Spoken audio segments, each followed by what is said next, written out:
That I yield 5 minutes to the gentleman from Iowa, Mr. Latham. I thank the gentleman. The gentleman is recognized for 5 minutes. Thank you, Madam Speaker, and I thank the gentleman from New York for allowing me this time. Madam Speaker, I rise today to share everyone's frustration with the mistakes that have been made in Iraq and the fact that progress has not been made as fast as we would all have liked. I would say, though, before you cast your vote on this resolution, I think it's only fair to remind members of this chamber that the main thrust of this resolution focuses only on one of at least 10 of the recommendations the administration is carrying out based upon the work of the Iraq Study Group. Others include shifting our primary mission to training and equipping Iraqi security units and embedding more U.S. soldiers in the Iraqi military.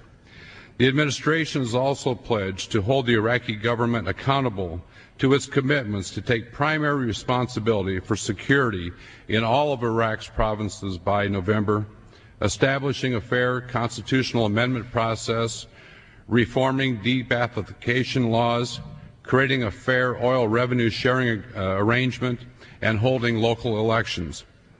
Let me also remind the Democratic majority that when the Iraq Study Group announced its recommendations, the Democrat leaders publicly stated they hoped the President would embrace the report. But when the administration proposed carrying out policy recommendations by the study group, which included a surge in troops, the Democrats backed away and took the cynical approach, oppose and criticize, rather than to offer to work for real solutions. Some member of this body will use this week's non-binding resolution to run away from the vote that they cast in 2003. I will suggest to you that history will judge this Congress in a manner many of you have not considered. In my judgment, every member who votes in favor of this resolution is endorsing the Democrat Party's decision to manage the war from Capitol Hill. After all, as the debate on this resolution got underway this week, the Democrat leadership in this House made it perfectly clear that the resolution is just the first effort by the majority to begin a Democratic-led legislative micromanagement of this war. It's said that Colin Powell advised the President on Iraq, if you break it, you own it. So I want to tell the Democrat majority that with this resolution, your plan to micromanage this war through your legislative initiatives, you're taking possession of this war. With this resolution, you're taking over the day-to-day management of this conflict and at the same time taking the onus off of the President. Let me say that again. You're now responsible for the outcome of this war. The Democrat majority has determined that solutions to our most complicated conflicts can be solved through non-binding resolutions. And I predict forcing the President's hand by cutting off the funding for our men and women in uniform, just like they did in Vietnam. Our soldiers fought gallantly in Vietnam as they do today in Iraq. But the legislative micromanagement by the U.S. Congress during the Vietnam era and the decisions to cut funding for our military mission in Southeast Asia only tied the hands of our warriors. But it not only tied the hands of our warriors, but it demoralized our men and women in uniform for decades.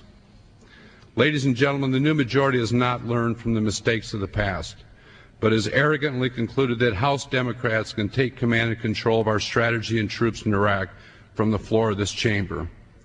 Keep in mind, Mr. Speaker, now that the Democrat leadership has assumed the role of commanders-in-chief, the consequences of failures are now also theirs. And just as the North Vietnamese changed their strategy and were emboldened by the misguided legislative actions of the Congress, so too will the enemies of freedom in Iraq be emboldened by this and subsequent resolutions by this Congress. Furthermore, the majority's political rhetoric, if the majority party's political rhetoric corresponds with their legislative agenda on Iraq, you can rest assured that the humanitarian disaster will be yours. The jihadist victory will be yours. The rogue state coalition of Iran and Syria will be yours. A genocidal Sunni Shiite Arab civil war will be yours. You will have handed al-Qaeda victory, and empowered its homicidal leaders. Again, with this resolution, the Democrat majority has seized control of this conflict.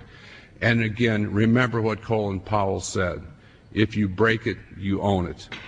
History will not focus on your vote for the resolution authorizing the force, but they will long remember you unleashing the hell that's going to come in Iraq by voting for this act of defeat. And I yield back the balance.